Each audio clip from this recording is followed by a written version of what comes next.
नमस्कार दोस्तों, आप सभी का स्वागत है। काफी समय बाद आज मैं वापस आपके लिए एक हार्ट टचिंग स्टोरी लेकर आया हूं और मुझे पूरी उम्मीद है कि यह कहानी आपके दिल को छूकर जरूर निकलेगी। तो आपका ज्यादा वक्त ना लेते हुए मैं इस कहानी को शुरू करता हूं। एक रोमांटिक कहानी, हॉरर। एक गबरू भूत बहुत दिन से एक खूबसूरत चुड़ैल का पीछा कर रहा था। एक दिन हिम्मत करके वह चुड़ैल के पास वाली पीपल की डाल पर आकर बैठ गया और उससे भयंकर बातें करने लगा। बातें करते करते भूत ने अपनी पसलियों की बात दिल नहीं थाना कहने के लिए भूमिका बनानी शुरू की। तुम जानती हो मैं तुम्हारे लिए क्या फील करता हूं, भूत ने अपनी लाल आंखों को पीला करते हुए कहा। जानती हूं, चुड़ैल ने लापरवाही से अपने पास घूमते एक कीड़े को पकड़ धाच कर मुंह में डालते हुए कहा। सच तो तुम ही बताओ ना। भूत अपनी डाल से उधाच कर चुड़ैल के पास आकर बैठ गया। अपनी गर्दन पर अपनी खोपड़ी को पीछे की ओर घुमाकर एक झटके से अपने हाथ में लेने के बाद चुड़ैल ने कहा, मैं जानती हूं कि तुम्हारी रीढ़ की हड्डी का सबसे अंतिम वाला टुकड़ा उछल के तुम्हारे गले में फंस जाता है। फिर उसकी खांसी से तुम्हारी सारी पसलियां कंकाल तंत्र से बाहर भागने के लिए तैयार हो जाती हैं, जिनको एक एक करके तुमको हाथों से पकड़कर वापस सेट करना पड़ जाता है। इस चक्कर में तुम्हारी खोपड़ी में फंसी आंखें भी उनके कोठरों से निकलकर गिर जाती हैं जमीन पर, जिसके कारण तुम खुद को ठीक से नहीं देख पाते और उनको बड़ी मुश्किल से अंदाजे से खोजते हो। तुम तो सब जानती हो। भूत ने हैरानी से अपनी पूंछ से पीपल की ऊपर वाली डाली को लपेटकर हिलाते हुए कहा, जिसके कारण पीपल के पत्ते खद्द खद्दीएच का शोर करने लगे कि तभी चुड़ैल ने उनको घूरा और वे सहम कर चुप हो गए।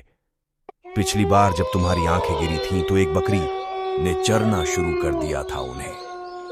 बकरी के मुंह से अपनी गिरी हुई आंखों को बहुत मुश्किल से निकाल पाए थे तुम, इस कारण तुम्हारी आधी आंख छबी हुई दिखती है। चुड़ैल ने हवा में अपनी खोपड़ी को उछालकर वापस अपनी गर्दन पर कैच कर लिया। उसके इस रहस्य उद्घाटन और करतब पर भूत की आंखें हैरानी से वापस उसके कोठरों से गिरने वाली थी, लेकिन उसने वापस उनको संभाल लिया। चुड़ैल ने अपनी खोपड़ी को घुमाकर वापस सेट करके गर्दन पर कस लिया। मुझे यह भी पता है तुम्हारे पंजे की 3 उंगलियां आज तक मिसिंग हैं, जिनको पिशाच पुलिस ढूंढ रही है, पर देर इसलिए हो रही है क्योंकि तुमने उनको रिश्वत में किसी लड्डटकी की आते लाकर नहीं दी। इसकी वजह यह है कि तुम सम्मोहन विधा में कमजोर हो। मैं भूत शर्मिंदा होकर हकलाने लगा। दरअसल वह अभी नया नया भूत बना था और श्मशान में आते ही इस चुड़ैल का दीवाना हो गया था। चिंता मत करो, श्मशान में जाकर 3 काले कुत्तों की हड्डी के साथ उल्लू की आंखों में देखते हुए कापालिक साधना करो, अपने दांतों को किटकिटाते हुए चुड़ैल ने कहा। एक बात कहूं, भूत ने फिर से अपनी पसलियों की बात कहनी चाहिए। चुड़ैल ने सहमति में अपनी खोपड़ी हिलाई। तुम डैम ब्यूटीफुल हो, कहकर भूत शर्म से नीला हो गया।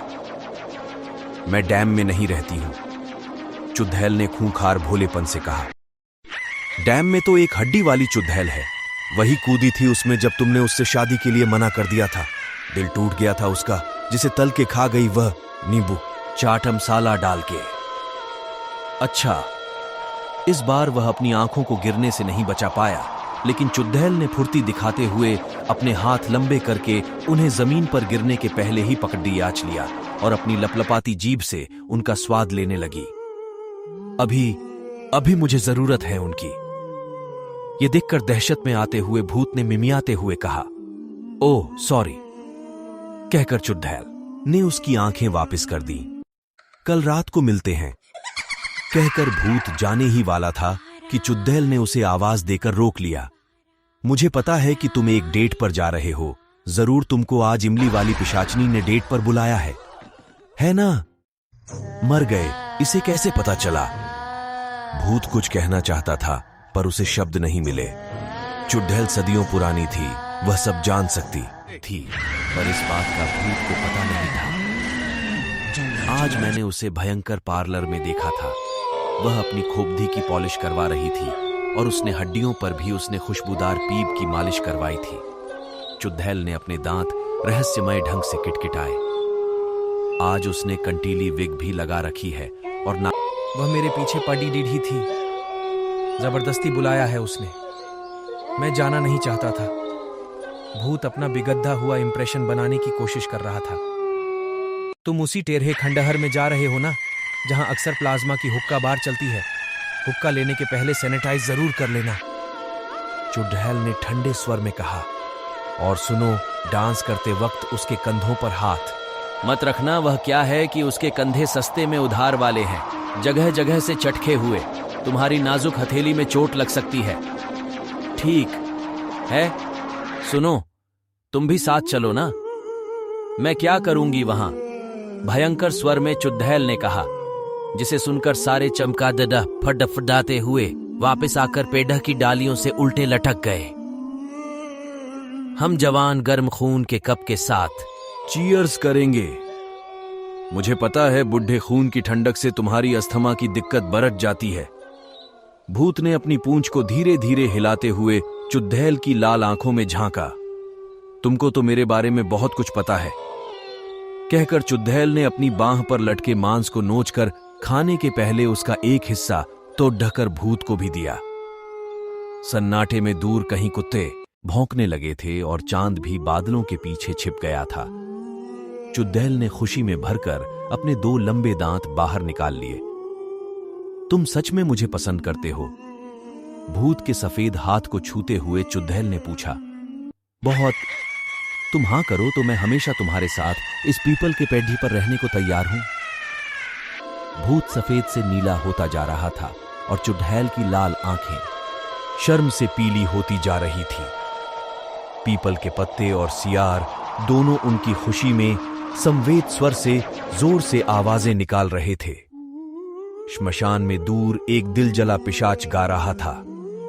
2 पसली मिल रही हैं, मगर चुपके चुपके। आशा करता हूं कि यह कहानी आप सभी को अच्छी लगी होगी और इस तरीके की कहानियों को आप सुन रहे होंगे। इस कहानी को सुनने के लिए दिल से आपका शुक्रिया।